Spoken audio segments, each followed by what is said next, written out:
Today we're making my blackberry and plum crumble. We are getting excited for summer and gorgeous, bursting with juicy sweetness fruit. This is a recipe from my new cookbook, Eat Your Heart Out, and those of you who've been following along with my WW journey over the past few years will be thrilled to see how customizable this recipe is to really help you reach your goals while keeping everything on the menu, which we know is critically important to me. I want to eat delicious things and still feel great in my skin. Blackberries and plums happen to be one of my personal favorite fruit combinations because I am such a fan of the sweet tart combos in life and in dessert. I think that blackberries are like the sophisticated berry. They are really juicy and sweet, especially sun-ripened, warm, perfect, like end of summer blackberries. Nothing like them. But they have like a slight bitter note to them every once in a while, which I think does keep them very refined. And plums, the neglected stone fruit. Can I just tell you, plums for me in any kind of baked dessert or dessert where they get roasted and allowed to sweeten and soften, but keep their tartness front and center. They are so good. And especially as we get into the later summer months and these fruits are just in the prime of their lives, that is when you are really going to see what you can do with very few, very simple ingredients to create a totally luxurious dessert. It's also really easy. I'm gonna do pretty much everything right in the baking dish that this gorgeous crumble bakes in. So minimal cleanup, super delicious and elegant looking result. On my WW program and harnessing the bounty of summer and using produce at the height of its glory, sign me up. We are making blackberry and plum crumble. Let's start with the crumble topping first. So this is almond meal. And I like the almond meal because I find that it creates that really lovely, almost like cookie crumb, just beautiful crumbly texture. If you don't want to use almond meal, you can actually pulverize more rolled oats and create oat flour or buy oat flour to use. You could use all-purpose flour. Using the almond meal is a great way to keep it gluten-free and still get that wonderful crumbly texture. It does add a bit of richness, which I think a little goes a long way here. So I have 3/4 of a cup of almond meal, which you can see looks like that. Lovely and soft.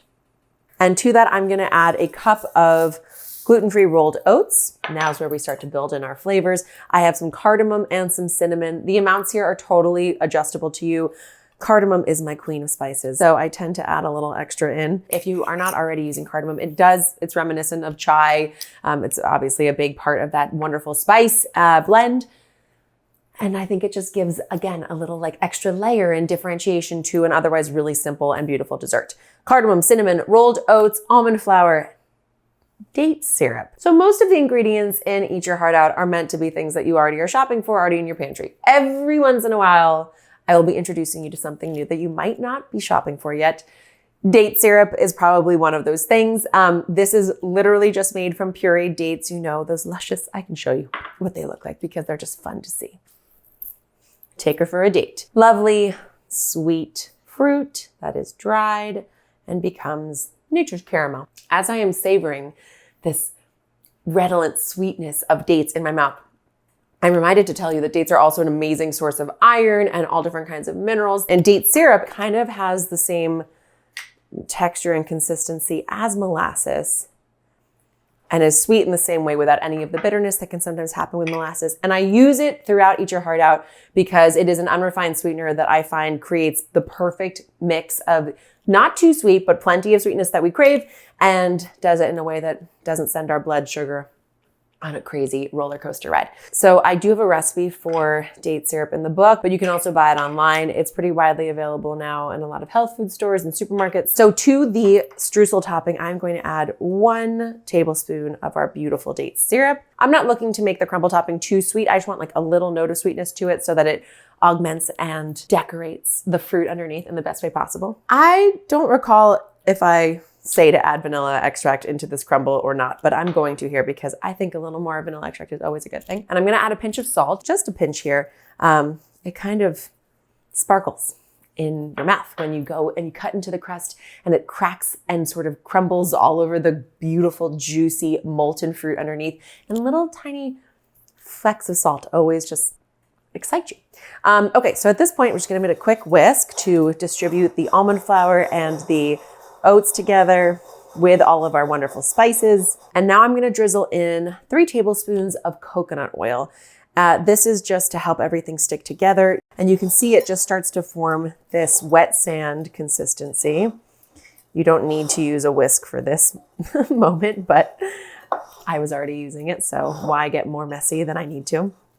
And once you are at this wet sand, beautiful crumbly texture, look at that. That's what I'm talking about. No part of you is looking at this and thinking, I'm being healthy. No, you're thinking, I'm going to treat myself to a wonderful, delicious dessert that's going to highlight what's around me and excite me with delicious things. And oh yeah, I get to feel good doing it too.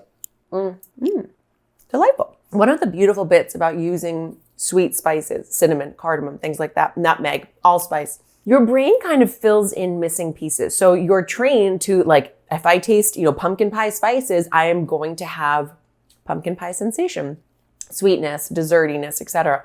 So even without a ton of sugar in this mix, your brain feels like it's having this really sweet treat. And I have to say, the fruit is the star here. The sweeter your fruit is, the less sweetener you have to add to a meal to have it be really very tempting. That is all. So not too sweet, but perfectly balanced. Into the refrigerator for 10 minutes just to set up a little bit. Fruit choices. Blackberries are a classic crumble inclusion because they have the right amount of juiciness. They're not going to make the molten, fruity layer underneath too wet, which makes it so you don't get that really crumbly top upper crust that we love. But they have enough juiciness to really, get us where we need to be. Set those to the side, about 5 cups of blackberries. You can use blueberries. You can use raspberries are great in here. You can use all plums. You can use other stone fruit. Okay, plums. I'm going to do 2 plums probably. Just to fill out the base of our casserole style dish there. Obviously, these plums are not the juiciest plums in the world, and that's okay. They're still going to serve their purpose within this crumble, but just be forewarned that if you make this when the fruit around you is ultra juicy and sweet and perfect, in the height of summer produce, you will need to add a little bit more tapioca flour, which is what I'm adding, sort of in replacement to cornstarch, to drink up some of the juices from the fruit and help to create that wonderful jammy sort of texture on the fruit filling. And you just would want to add a little bit more if your fruit was extra juicy. That is not the problem I'm going to have today. To the 2 plums and blackberries, I love cardamom, so I'm going to add some more cardamom. Why not? And then let's start to juice it up a little bit. A little vanilla extract in here as well. And 2 tablespoons of date syrup. Now, if your fruit is super sweet, you can skip this step entirely. If you don't feel like it needs extra sweetness, I'm adding this mainly to help the plums out. This is Plum's wingman. My recipe calls for lemon zest and juice. Like I talked about at the beginning, sweet tart is my favorite combination when it comes to like a very refreshing, perfect summer dessert. So I love to add plenty of juiciness from a wonderful lemon. And I'm just rotating as I go to make sure that the lemon zest that I'm getting is just that sort of outermost bright yellow color, not anything deeper than that white part, which is where you start to run into bitter territory. So lemon zest and the juice of a lemon, just catch the seeds in your hand as you work. I'm sorry. If that doesn't satisfy all your little happy kitchen mouse dreams, I don't know what will. There's nothing like that juiciness pouring over and the sweet fruit and the whole deal. I don't need another lemon. I have a lime. And lime and blackberry to me is like one of the choice combos. So you can skip this step if you've had enough with the lemon, but I have a lime and I'm gonna add it.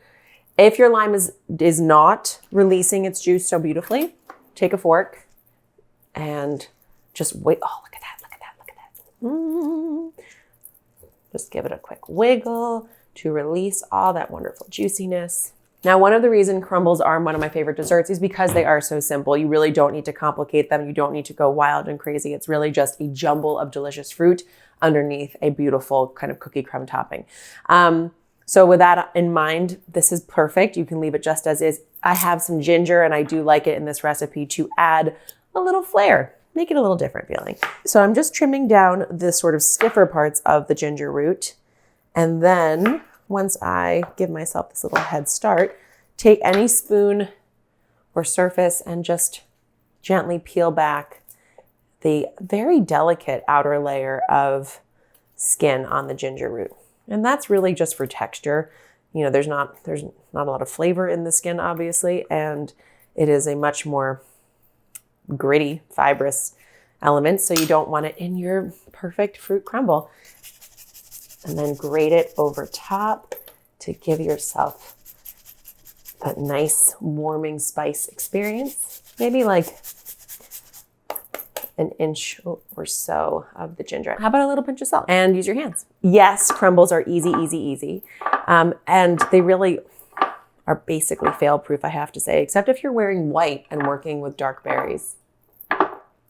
That could be in my future. I really hope it's not. The only way that I've really sort of gone awry is by getting the balance of juiciness to dryness wrong. And by that, I mean, just don't go overboard on the juicing. You want it just juicy enough to coat like it is here, but not a ton of liquid at the bottom of the pan. You can see down here, we're dealing with a very minimal amount of excess juiciness. And now I'm going to sprinkle the tapioca flour right over top to help us ensure that that juiciness gets drunk up and becomes part of a wonderful jammy mix of sweet roasting fruit underneath our crisp golden brown, just sweet enough crumble. Our crumble filling is ready to go. Let's get our now cooled crumble topping. And this, you know, now I can actually sort of pinch it together and have these wonderful larger crumbs start to form. Yes, look at that. Look at that. I am bringing crumb cake topping to a crumble near you. I kind of just pinch it hard between my fist as I drop this crumble over top of the fruit, and that just guarantees I'll have a few pieces in each handful that are nice and generously portioned.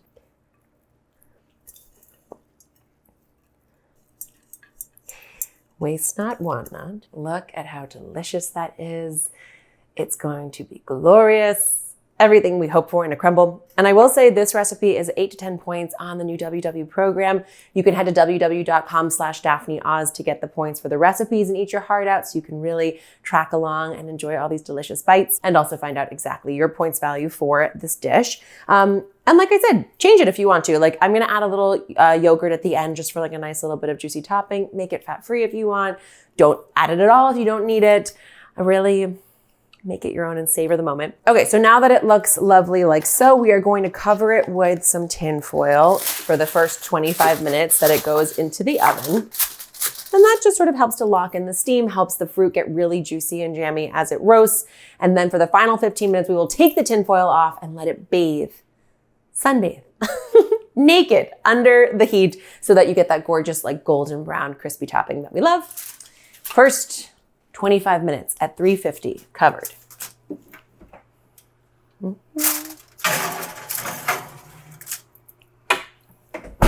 Ding. 25 minutes later, we are going to remove the tin foil. And what you will see is that we don't have a lot of golden browning happening yet, but the juicy berries, they are starting to get lovely and burst. It smells so good in here. It is toasty and warm, faint juiciness popping through. Lots of crispy golden cookie. Oh, yes. This is what we are. Oh, it's listen.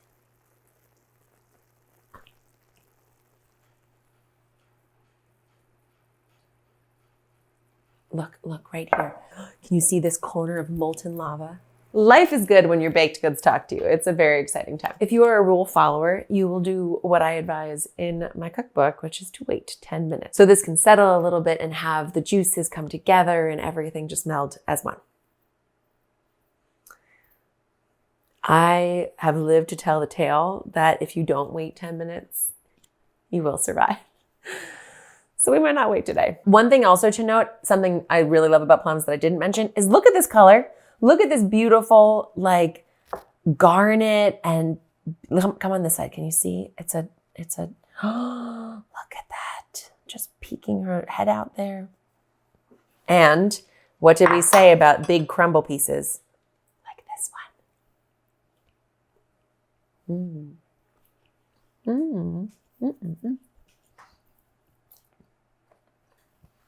It's chewy.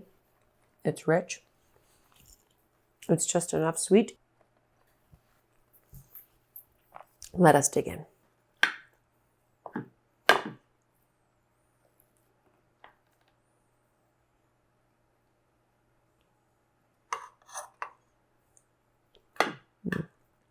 Take that little plum off your hands. Why not? Oh, look at this. Look at that. Just a little bit of juiciness down there. Scoop that right up. Wow. Delightful. This is meant to make 6 portions, so I'm going to take 1/6 of my pie here. Wow, wow, wow. What a glorious dessert. Wow. Now, something also beautiful about mostly fruit desserts is your portion can be wonderful and generous, like so. Mainly fueled by nature's candy. That's beautiful. You really don't need anything beyond that. Look at how juicy that got. But if you feel like anointing with a creamy, cool little blessing of yogurt, you can choose whichever yogurt you like based on how you feel like allocating your points.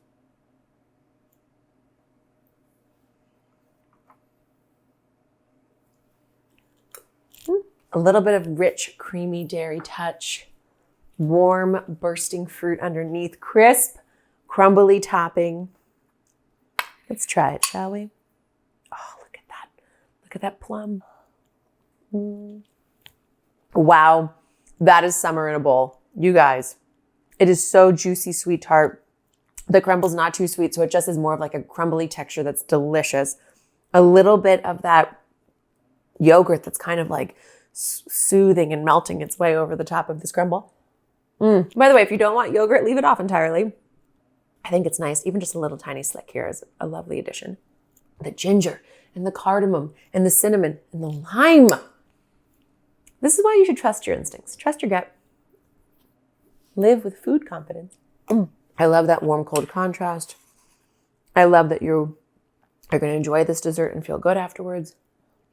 I love that everything stays on the menu with WW. This is my way of living the program. With bites, I savor and enjoy with my eyes and my mouth and everything else, my nose, everything else. And always keep it delicious.